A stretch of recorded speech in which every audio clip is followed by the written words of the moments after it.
I rarely become incensed at the Bud list because it's a good segment. Yeah, it's a great segment. It's motivational. It's smart. I love it.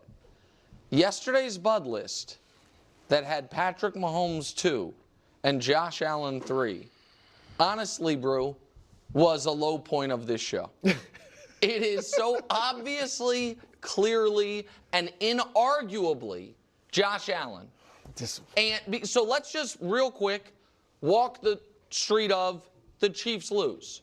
Like, let's just say that happens. What does that mean for Patrick Mahomes? The answer is not much.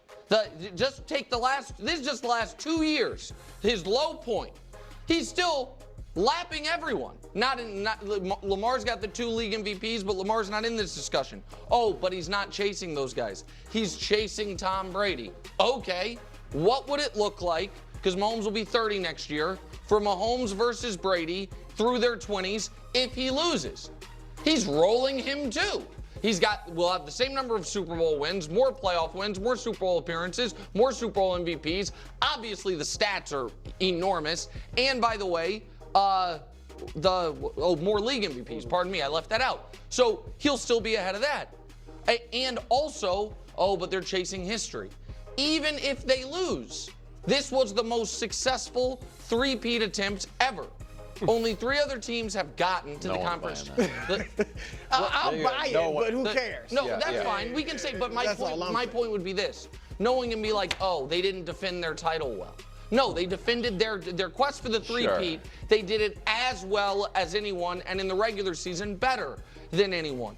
For Josh, on the other hand, and Brew, this is where I know you agree with me. Brew's just mad because I took a shot at his beloved Bud list, but he agrees with me. I know it. Josh, on the other hand, not only would stay on this graphic, the never beat a quarterback in the playoffs graphic, but he would create his own. He would, and aside from Brett Favre, those other guys are kind of defined by their postseason shortcomings. Phillip Rivers definitely is. Dan Marino, he's defined by the amazing arm talent and postseason shortcomings. I don't know if Bernie Kosar is defined by much, but I guess, John Elway owned him. He remains winless on the road in his playoff career. He likely once again walks away from a season, Brew, if we think Lamar's going to win MVP. Yep. He walks away from the season with 0 trophies. Okay. It's funny. Because at first I'm kind of like, in the very beginning, I'm like, I think the most pressure is on Josh Allen. Based on how the media, because again, when we talk about pressure, we talk about from who? From fans, from general fans, from the comment section on this very YouTube channel, from the media, from the First Things First desk, Colin Cowherd's desk, First Take. Like, where is this pressure coming from? The individual fan base, the actual fans themselves of the Buffalo Bills, of the Kansas City Chiefs, etc. And that's why this question has multiple answers to it. Because I've said this again and again and again and again and again, that Josh Allen is the best quarterback in the NFL. He's the best quarterback in the NFL. But the Kansas City Chiefs are the best coached, the best prepared, the most organized. They have weapons, and they have teams, they have players that clearly step up in the big moments consistently, regularly. The Kansas City Chiefs going into this season had top odds to three-peat, whereas the Buffalo Bills were struggling to get support to just win the division. And again, Nick Wright himself, he's trying to have revisionist history here. He had so many teams that had them. He had the Chicago Bears, the Bengals, the 49ers. I mean, the list just goes on and on and on and on and on of the teams that he had above the Buffalo Bills. And talked about how last year, 2023, last season was their best chance to win because of how much they're paying Josh Allen, and they have to start to lose pieces and stuff like that. And he believed that the Buffalo Bills would still win the division only because of how awful he believes the Jets, the Dolphins, and the Patriots to be. Not because he thinks the Bills are this great team. And so now the Bills have surprised a lot of people, myself included, because I was expecting for them to take a step back. And now when you have a team like this, it's like, again, this constant idea of this head-to-head is just nonsense. It's just nonsense. And I've already made so many clips talking about the nonsense of it. And I showed you, like, you know, a Marcellus Wiley soundbite. And I talked to you about John Middlecoff talking about how you can have the best roster, but you can still lose to the team that has better coaching because that's how much coaching matters, and et cetera, et cetera, et cetera. So, again, this isn't so much about Mahomes versus Allen. This has been more about the Chiefs and the Bills. But they constantly want to reduce it to Mahomes versus Allen. And win or lose, Josh Allen is still a better quarterback than Patrick Mahomes. Patrick Mahomes has more achievements because he's been on better teams with better coaches. Patrick Mahomes is an all-time great talent. Do not get it twisted. Do not get it twisted. But in terms of how you view Josh Allen, or Patrick Mahomes for that matter, it can't be reduced to a singular graph like this because it's nonsense. It's just nonsense. It really is. It really, really is. And so this is what's so funny about people who try to force narratives. Oh, about how Marino could never, and Favre and Rivers. You're the one that's creating that narrative about Josh Allen. You actually have some ability and power to poke holes in that narrative, to use the platform, to use your voice, to use your opinions, to say, you know what? There is more to winning than just an individual quarterback. Now, Josh Allen is clearly a special, all-time great talent. And the fact that he has some of these lack of achievements is not on him. Because just go to his Wikipedia page and look at all the records that he has. It's insane what he's been able to do. It's insane. You can write a whole novel based on it. So again, just stop. He's got literally all-time numbers in just the playoffs alone. He's first in multiple rankings, which I went over. Touchdown interception ratio, total yards per game, etc., etc., etc. So who has more pressure? From my viewpoint, just the general consensus of the people that I interact with and the media and all of that, it is Josh Allen. It is Josh Allen. Should it be? No. I'm not saying that the pressure should be on Mahomes either. Because I think if Mahomes loses, it is also kind of like, what are you expecting? You can't expect him to win a Super Bowl every single year.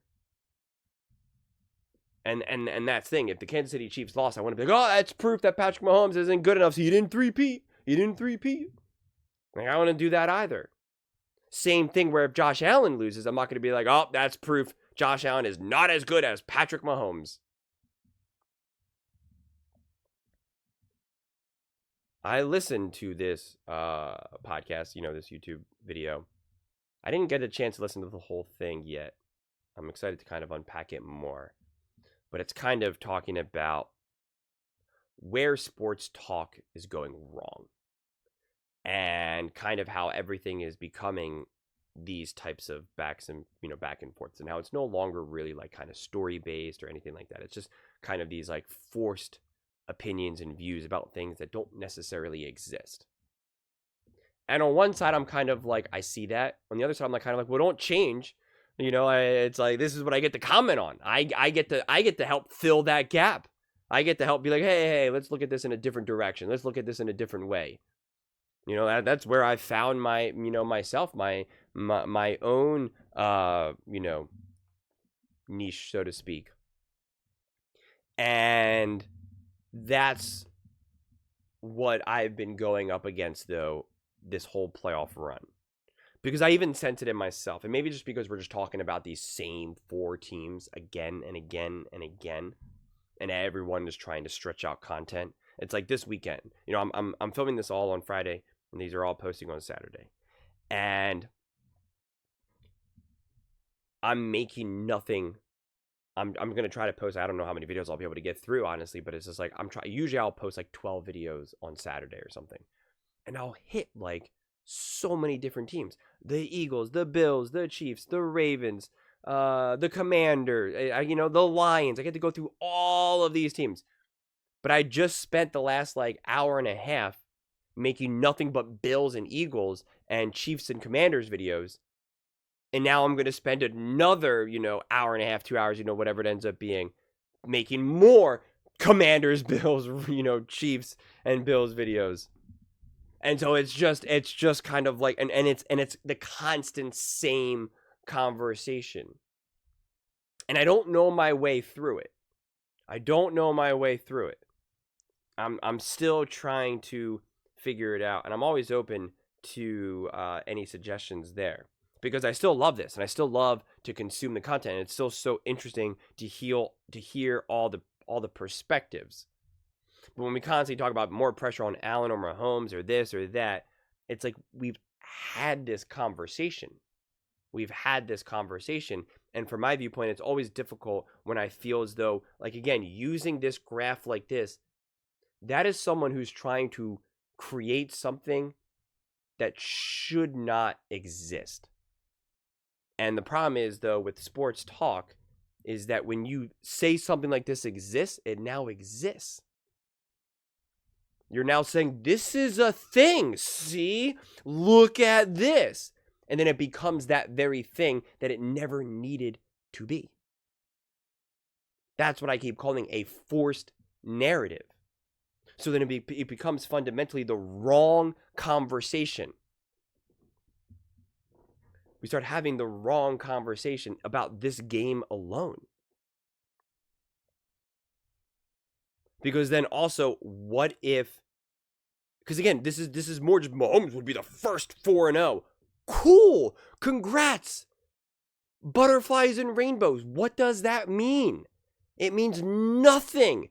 It means that the Kansas City Chiefs have had a better team over the Bills over those 4 meetings. That's what that means. It has nothing to do with these individual quarterbacks. It has nothing to do with those individual quarterbacks. Nick Foles is 1-0 against Tom Brady in the Super Bowl. Eli Manning is 2-0 against Tom Brady in the Super Bowl. What does that mean? It means nothing. It means nothing. So we can stop with it.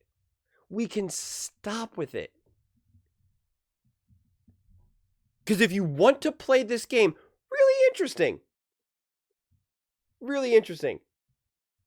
What? Why is Tom Brady not there over Patrick Mahomes? I don't understand. I don't know. Why do we have this very specific cutoff that leaves Brady over Patrick Mahomes? That's convenient. That is what we call, boys and girls, a forced narrative. That's what we call cooking the books. Patrick Mahomes has never, ever against Tom Brady. But let's not talk about that. Tom Brady going out there with a walker and still winning those games. But why? Did Tom Brady show in that Super Bowl that he's better than Patrick Mahomes? Or did the Bucs have a better team? Kansas City Chiefs fans will say the Bucs just had a better team. Patrick Mahomes didn't have a good O-line. They would never say Patrick Mahomes was just inferior to Tom Brady. No Kansas City Chiefs or Patrick Mahomes fan will say that. Or they want to complain about some, penalty or some call in the AFC Championship game. Oh, okay, that's funny. You want to play that game when going up against Tom Brady, but you don't want to play that game when it's the Chiefs versus the Eagles, the Chiefs versus the Bills. Okay. Again, forced narratives.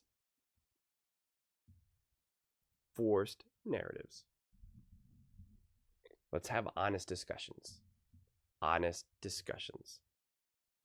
But we can keep making up all this stuff we want.